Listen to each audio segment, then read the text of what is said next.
Hello students, today we are going to learn a very interesting feature of Excel, that is charts. Why we are studying charts? Because chart help us to quickly convert our numeric data values into graphical representation which we can use for data analysis. In today's class we will learn what is the need of chart, how many types of charts we can create in Excel, and how we can create chart in Excel. So first, what is chart? A chart is a graphical representation of spreadsheet data, and we create the chart to compare the data, to analyze the data, or I can say chart are the pictorial representation of numeric data arranged in the form of rows and columns.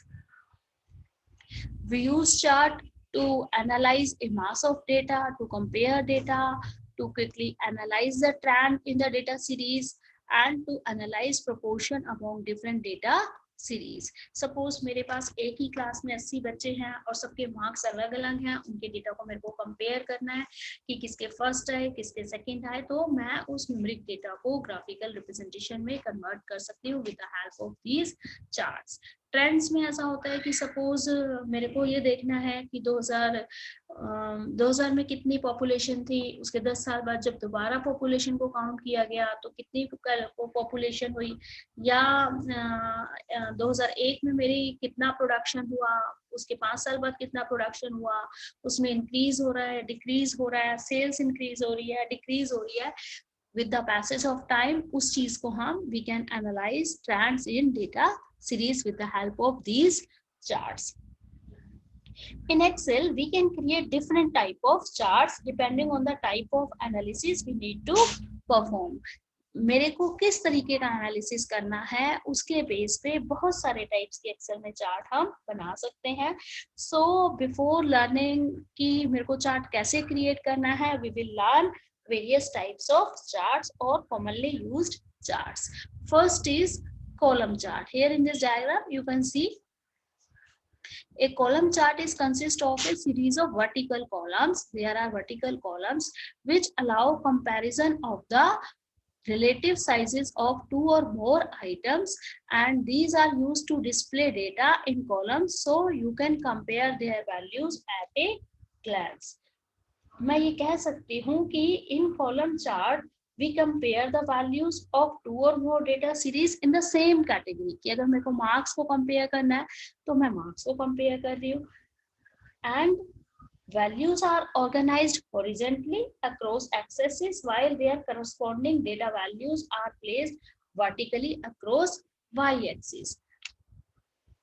Bar chart भी column chart की तरह होता है which is also used to compare two or more values, but the basic difference is categories are organized vertically along the y-axis and their values are plotted horizontally along the x-axis. तो यहाँ पर आप देखेंगे कि here values are displayed horizontally. ये x-axis के ऐसे horizontally है rather than vertically. Next is line chart. A line chart जैसा आप देख रहे हैं एक line chart is used to represent changing trends in the data values at equal intervals. These charts are useful in depicting the change of value over a period of time. It shows trend over time. Pie chart is used for comparing the percentage of a sum that several numbers represent. Each data item is represented by a slice or pie of the circular pie chart. Area chart shows or emphasizes the magnitude of change in data over a period of time. It is used when several components are changing, and in this each data series is plotted to show the relationship of that part to the whole. For this purpose, area chart is created. Bubble chart are one way to show 3-dimension of data and 2D chart, and it's very simple and easy to create bubble chart in Excel. The next is surface charts. Surface charts are useful and valid 3D chart types offered by Excel It have 2 dimensions in the data and we can illustrate it reasonable well. It shows how a variable z changes according to 2 other variables. Suppose मेरे पास 3 variable हैं x, y and z और मेरे को ये देखना है कि z की वैल्यू x और y की वैल्यू के साथ कैसे चेंज हो रही है. तो in that scenario we can create surface chart. इसके अलावा हमारे पास कुछ और चार्ट भी होते हैं जैसे रेडार चार्ट. रेडार चार्ट में each data series has its own value axis. From the center a line connect all the values in the same data series. तो अभी हम प्रैक्टिकली सीखेंगे कि एक्सेल में एक चार्ट को कैसे क्रिएट किया जा सकता है. यहाँ पर मैंने एक्सेल में एक टेबल क्रिएट की हुई है. इसके अंदर 4 कॉलम्स हैं, नेम, इंग्लिश, मैथ्स, ये सब्जेक्ट के मार्क्स हैं. 3 स्टूडेंट्स लिए हैं, Ram, Shyam and Geeta. In data ये जो न्यूमेरिक वैल्यू है इसके बेस पे हम चार्ट क्रिएट करना सीखेंगे. सो to create a chart, first of all we need to select the data in the worksheet including the column headers. इनको इंक्लूड करते हुए मेरे को सबसे पहले डेटा को सेलेक्ट करना है. इस तरीके से मैंने डेटा को सेलेक्ट कर लिया है. And on the insert tab, here is the insert tab and I will click on the chart category. suppose मैं ले रही हूँ कॉलम चार्ट और इस तरीके से मेरा चार्ट डिस्प्ले हो गया है. अब इस चार्ट को first I will explain what are the various components of a chart. Here this is the chart title. You can see chart title is a descriptive text. It appears on the top of the chart and it tells the chart is all about. जैसे यहाँ पर एक table है, ये table हमारे को students के marks display कर रही है. तो मैं यहाँ चार्ट टाइटल क्या दे सकती हूँ, marks details. This is the x axis और कैटेगरी एक्सिस. एक्स एक्सिस जो हमारी होती है, this is the horizontal axis of the chart on which each category is represented. This is the y axis और वैल्यू एक्सिस. इसको हम बोलते हैं vertical axis of the chart along which value of each data series is plotted. इसको हम series भी बोलते हैं. These are ligands. Ram, Sham, Geeta. These are the ligands. These are used to identify each data series plotted in the chart uniquely with a different color or pattern. जैसे राम को हमने blue color दिया हुआ है, शाम को red color दिया हुआ है, इसको grey लिया हुआ है. तो unique color is provided to them. This is the plot area. यहाँ पर जिस एरिया में ग्राफ डिस्प्ले हुआ, this is the plot area. Plot area means the rectangular area bounded by the x-axis and y-axis where the data values are plotted is known as plot area. There are the data labels. Here English, Math, Science, these are the data labels which provide additional information about the data marker. So इस chart में how to change the title, यहाँ पर हमारे पास एक option है add chart element. मैं इसको click करूंगी और सबसे पहला ऑप्शन है एक्सिस टाइटल्स.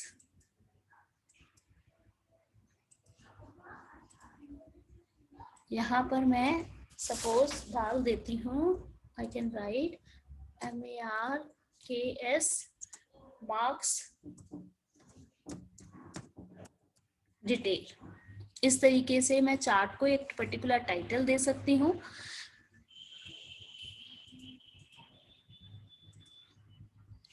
यहाँ पर लिगेंड्स, अगर मुझे लगता है कि जो ये लिगेंड्स है राम, श्याम, गीता, इसको मेरे को इनकी पोजीशन को चेंज करना है तो मैं इनको लेफ्ट में क्लिक करती हूँ तो ये लेफ्ट में आ जाएंगे. I can place them on right top. ये इस तरीके से मैं इनकी पोजीशन को चेंज कर सकती हूँ.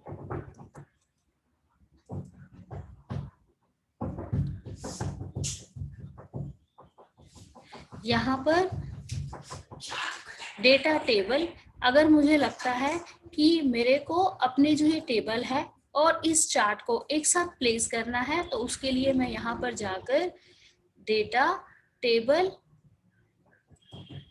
तो इस तरीके से मेरी जो डेटा है कि जो ये टेबल है वो चार्ट के साथ आ गई, जो यहाँ पर थी कि राम्स के मार्क्स इतने हैं, शाम के इतने हैं, वो यहीं पर ही डिस्प्ले हो गई है।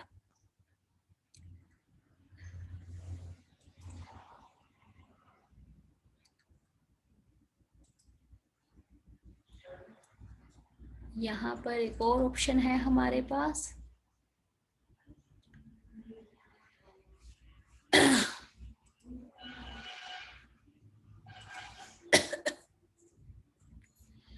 Data labels. अगर मुझे ये जो मार्क्स हैं ये बीच में डिस्प्ले करना है तो मैं सेंटर को ले सकती हूँ।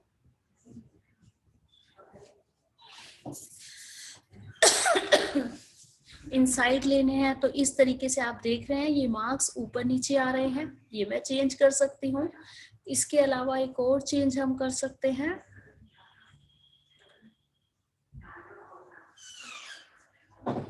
यहाँ एक्सिस टाइटल में अगर मुझे लगता है कि मुझे डालना है सब्जेक्ट,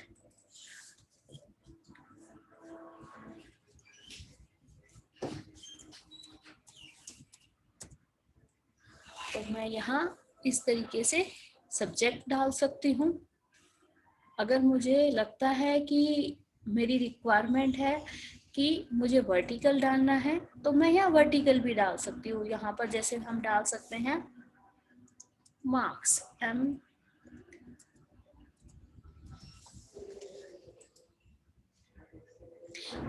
एंड, और अगर मुझे इसके डिजाइनिंग में कुछ चेंजेस करने हैं तो यहाँ पर हमारे पास बहुत सारे चार्ट के स्टाइल्स हैं, तो मैं उस हिसाब से इसका जो भी अपने हिसाब से मेरे को ठीक लगे वो मैं चूज कर सकती हूँ। यहाँ पर अब मेरे इंग्लिश, मैथ, साइंस ये सब्जेक्ट्स हैं and these are the marks 20, 40, 60, 80। और अगर मुझे लगता है किसी चार्ट में मेरी रिक्वायरमेंट है कि मुझे रोज एंड कॉलम्स को स्विच करना है तो यहाँ पर हमारे पास ऑप्शन है switch rose and columns.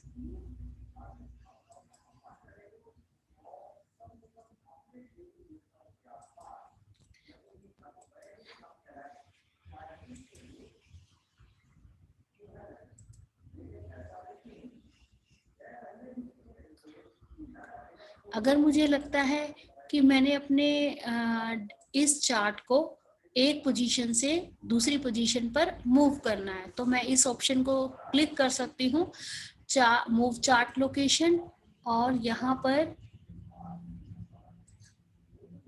Chart 1, यहाँ पर हमारे पास शीट 1, शीट 2, शीट 3। अभी आप देखेंगे, अभी मैं इसको क्लोज करके दिखाती हूँ, शीट 2 में नहीं है डेटा, शीट 3 में नहीं है डेटा, शीट 4 में नहीं है। लेकिन अगर मेरे को इसको मूव करना है तो मैं इस चार्ट को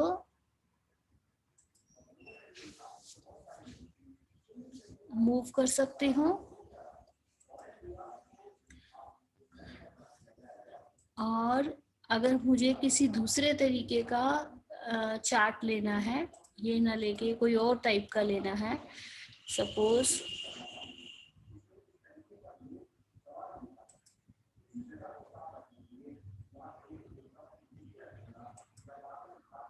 इस तरीके से लेना है,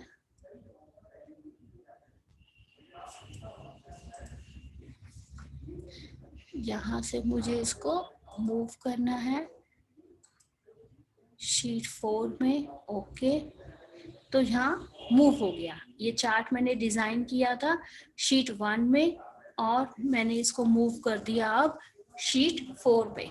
तो चार्ट मूव लोकेशन से मैं अपने चार्ट को एक शीट से दूसरी शीट के पर मूव कर सकती हूँ।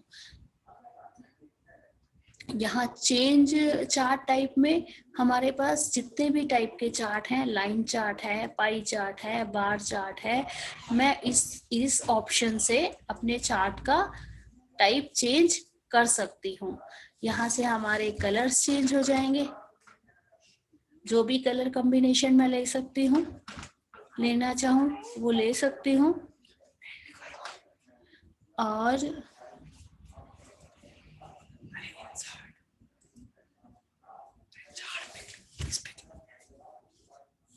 और एक और हमारे पास ऑप्शन है कि सपोज मेरे को वैल्यूज को चेंज करना है, तो मेरे पास एक सेलेक्ट डेटा ऑप्शन है। अगर एक टाइम में मेरे को तीनों मार्क्स नहीं दिखाने हैं, सिर्फ मैं चाहती हूँ कि इंग्लिश और मैथ के मार्क्स दिखाऊं, तो मैं इंग्लिश और मैथ के मार्क्स दिखा सकती हूँ। और अगर मुझे लगता है कि नहीं मेरे को तीनों के मार्क्स दिखाने हैं लेकिन एक टाइम में 2 लोगों के दिखाने हैं, तो यहाँ से मैं डेटा को सेलेक्ट कर सकती हूँ। इस तरीके से हम बहुत सारे तरीके के चार्ट्स जो मैंने अभी आपको बताए हैं वो सारे क्रिएट कर सकते हैं।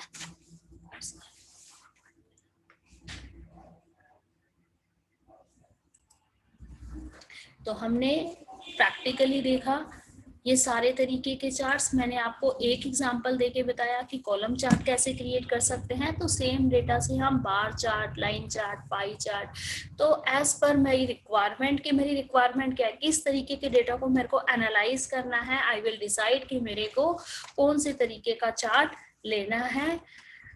तो इस तरीके से मुझे लगता है कि all the students should have clear about what are charts, उसका क्या यूज है और कैसे हम चार्ट को क्रिएट कर सकते हैं। तो सारे स्टूडेंट्स एक छोटा सा असाइनमेंट करेंगे, एक छोटी सी टेबल को क्रिएट करेंगे और डिफरेंट टाइप के चार्ट्स क्रिएट करेंगे। Thank you.